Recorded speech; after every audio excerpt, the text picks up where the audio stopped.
প্রচণ্ড কুয়াশা চারিদিকে। মাইকি বাগিয়ার পথে এগিয়ে চলেছি। কাল থেকে অঝোরে বৃষ্টি ঝরছে, প্রচণ্ড মেঘ। এই মুহূর্তে মেঘটা একটু কম, কিন্তু কুয়াশা দেখলেই বুঝতে পারছেন যে কী পরিমাণে কুয়াশা। মাঝখান থেকে সরু একটা রাস্তা, দুদিকে ঘন জঙ্গল। আমরা মাইকি বাগিয়ার পথে যাচ্ছি। আসলে যে কটা দিন ছিলাম মাইকি বাগিয়া, আজ যাবো কাল যাবো করতে করতে কখন যেন সময়টা কেটে গেল বুঝতেই পারলাম না। অবশেষে আজ সময় হয়েছে। আজ ফেরার দিন উপস্থিত অলরেডি, শনিবার আজ। পেন্ড্রা থেকে আজই ট্রেন ধরবো শালিমার, যে ট্রেনটা উদয়পুর টু শালিমার, সুবিধা হবে ট্রেনটায়। তার আগে আরেকবার মাইকি বাগিয়া এলাম।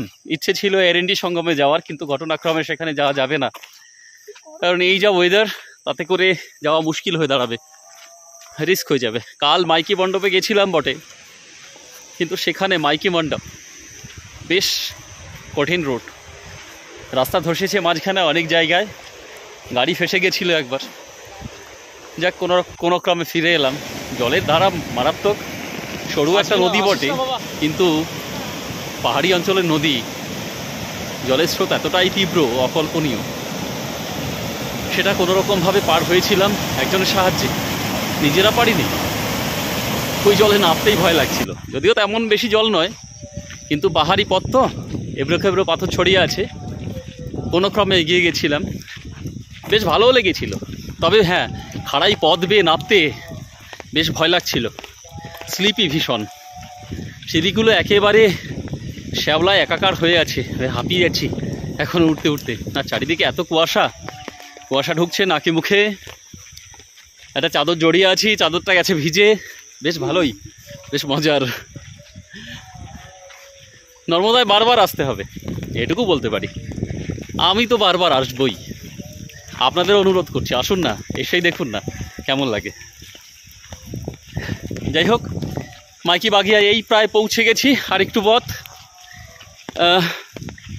দেখতে থাকুন মাইকি বাগিয়া। মাইকি বাগিয়ার এই পথটি আগে কিন্তু এমনটি ছিল না, অনেকটা পরিবর্তন হয়েছে এখানে।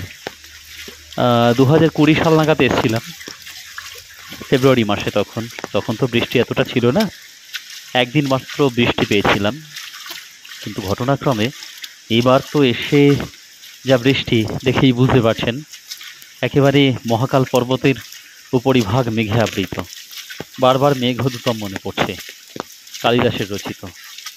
তিনি কি দেখে যে লিখেছিলেন, বেশ ভালোভাবেই অনুভূত হচ্ছে। যাই হোক, ওই কথা না বললেন চলবে। এখন ওই মাইকি বাগিয়ার একেবারে এন্ট্রেন্সে পৌঁছে গেছি।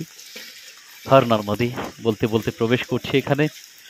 মা নর্মদা সবাইকে সিদ্ধি দান করুন। মাইকি বাগিয়ার একটা দারুণ ইতিহাস আছে। আসলে মা নর্মদার এই তীর্থক্ষেত্রে, যেখানে অসংখ্য পরিমাণে মানুষ, অসংখ্য পরিমাণে সাধকেরা তারা এসেছেন যুগে যুগে, কালে কালে। এই সময়ে মা নর্মদা বরদাত্রী, সকলের দুঃখ যন্ত্রণাকে নাশ করেছেন তিনি।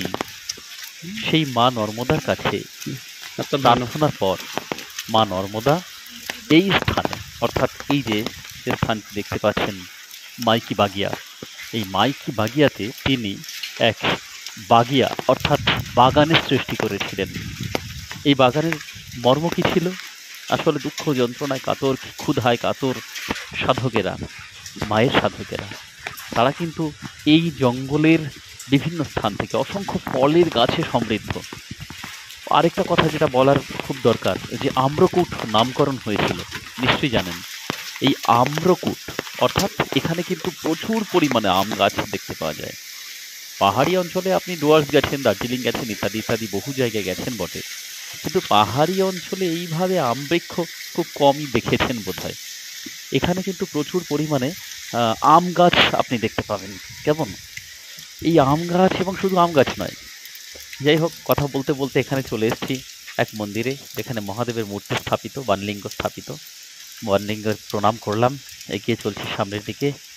হে মহাদেব, সবাইকে ভালো রেখো। আরেকটু এগিয়ে গিয়েই মা নর্মদার মূর্তিও আছে সেখানে, এবং সেখানে অখণ্ড ধ্বনি জ্বলছে, আপনারা দেখতে পাবেন।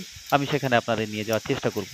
যাই হোক, এবার যে কথাগুলো বলছিলাম, যে এই মাইকি বাগিয়াতে, এই বাগিয়াতে শুধু আমের গাছ নয়, অসংখ্য আস্তে ফল আস্তে ফুলে সমৃদ্ধ স্থান, অসংখ্য ফল ফুলের গাছ, প্রচন্ড স্পিড, বৃক্ষ এখানে ধীরে শোভিত ধীরে নামতে অবস্থায় হবে। আজও রয়েছে।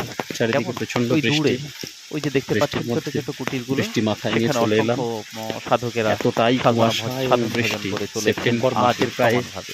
মাঝামাঝি যাই হোক, সময়, আজ 16 আমরা তারিখ, গুটি গুটি পায়ে এগিয়ে কিন্তু তার চলছি। সত্ত্বেও বৃষ্টিতে ভিজে গেছি প্রায় এত সবটাই। বৃষ্টি এখানে। আসলে আমার আমরা সঙ্গে পর্বতের যে চূড়া মানে আছে, তো মানে বৃষ্টির সমারোহ হবেই। আমার মেঘ ছেলেটি, সব এসে এখানে ও জমা কিন্তু হয়। প্রায় পুরোটাই ভিজে গেছে বললেই চলে। পর্বতের উচ্চ চূড়া, হাঁপিয়ে যাচ্ছি, হাম ধরে যাওয়ার আজ জোগাড়। আসার পথে এই একেবারে প্রায় পরিস্থিতিতে ভিজে গেছি বললেই চলে, ভালো লাগছে, একেবারে কাক ভেজা যাকে ভালো বলে। লাগারই কথা। যাই হোক, বুঝতেই তবুও পারছেন, যদিও বাড়িতে যদি আশার এরকম লোভ বৃষ্টি হতো সামলাতে তাহলে পারলাম একেবারেই না। বাড়ি ছেড়ে ঘর ছেড়ে এই বেরোতাম না। অপূর্ব স্থানটি এখানে মাইকি নইব বাগিয়া, নইব কদাপি হতে পারে না, যেখানে বেরিয়ে মা পড়তেই নর্মদা হবে। আর বেরিয়ে ফলে পড়েওছি। ফুলে যাই সুশোভিত হোক, করে রেখেছে আপনাদের নিয়ে স্থানটি। এসেছি সেই নর্মদা মায়ের মাইকি বাগিয়াতে। আমরা এখানে প্রবেশ করব। প্রবেশের পথটা বেশ পিছল, কারণ বর্ষায় সিক্ত তো। প্রবেশ করলাম, এই সামনে দেখতে পাচ্ছেন নর্মদা মায়ের মূর্তি। আমি একটু দেখানোর চেষ্টা করব। এখানে রয়েছেন নর্মদা মা স্বয়ং বিরাজ করছেন। তিনি সিদ্ধি দান করেন সবাইকে। আমি সবার জন্য প্রার্থনা করব, সবাইকে ভালো রাখুন, সুস্থ রাখুন। হে নর্মদা মা, সবাইকে বিদ্যা দান করুন, ঐশ্বর্য দান করুন। নর্মদা মাকে পরিক্রমা করে নেবো, একবার চারিদিক ঘুরে নেব। এই ঘুরে নিয়ে সামনে গিয়ে দেখে নেব একটা অখণ্ড ধ্বনির স্থান, যেখানে অখণ্ড ধ্বনি জ্বলছে এবং সাধকেরা বসে আছেন। যাই হোক, সেখানে ফটো তুলতে নিষেধ করেছেন বলে সম্ভব হলো না। আপনাদের একটু ঘুরিয়ে দেখাচ্ছি। আশেপাশের এই জঙ্গলটি একেবারে কুয়াশাবৃত, এক কথায় অসাধারণ হয়ে উঠেছে। কি বলবো, বলে বোঝানোর নয়। কুয়াশাবৃত ছাতা মাইকি মাথায় দিয়ে বাগিয়া, যতখানি পারছি মা নর্মদা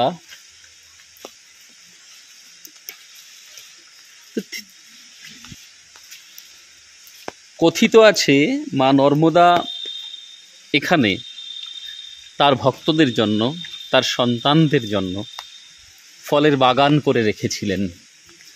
তবে মজার ব্যাপার এই, এখনও কিন্তু সেই সকল ফলের বাগান একই রকমভাবে অবস্থান করছে। আম, কাঁঠাল, পেয়ারা, কি নেই এখানে? অপূর্ব এক কথায়। এবং সেগুলো ফুল ফলে সমৃদ্ধ হয়ে থাকে বছরের অধিকাংশ সময়। মজার ব্যাপার, হয়তো বিশ্বাস নাও হতে পারে, কিন্তু বিশ্বাসে মিলায় বস্তু, এটাও তো মনে রাখতে হবে, তাই না? যাই হোক, মা নর্মদা তার সন্তানদের জন্য এভাবেই সকল কিছু দিয়ে রাখুক, কারণ তিনি তো মা, সকলের বরদাত্রী তিনি।